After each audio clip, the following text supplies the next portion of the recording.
Selamat pagi, perkenalkan nama saya Anastasia Angelina, NIM 21104175565, kelas M2 Mata Kuliah Perekonomian Indonesia. Baiklah, di sini saya akan membacakan jawaban UAS. Soal pertama, Indonesia perlu dilakukan otonomi daerah, yaitu membebaskan pemerintah pusat dari berbagai beban dan menangani urusan suatu daerah yang bisa diserahkan kepada pemerintah daerah. Soal kedua, apa yang dimaksud dengan penerimaan negara dan pengeluaran negara? Penerimaan negara adalah uang yang masuk ke kas negara, sedangkan pengeluaran negara adalah uang yang keluar dari kas negara.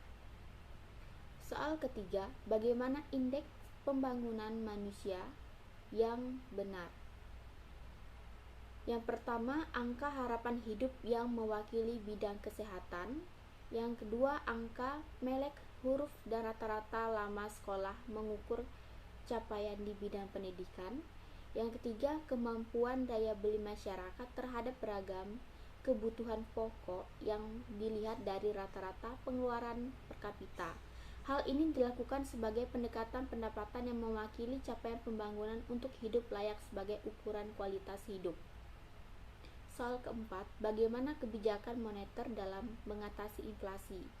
Kebijakan moneter yang dijalankan pemerintah Indonesia untuk mengurangi laju inflasi dilakukan dengan cara menerapkan kebijakan diskonto, pasar terbuka, cash ratio, dan pembatasan kredit. Sementara itu, kebijakan fiskal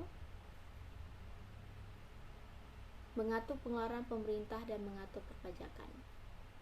Soal 5, tanggapan saya terhadap perekonomian Indonesia dalam era globalisasi saat ini yaitu, menurut Menteri Koordinator Bidang Perekonomian Airlangga Hartarto mengungkapkan pertumbuhan ekonomi Indonesia saat ini stabil dan bisa di atas rata-rata pertumbuhan ekonomi global.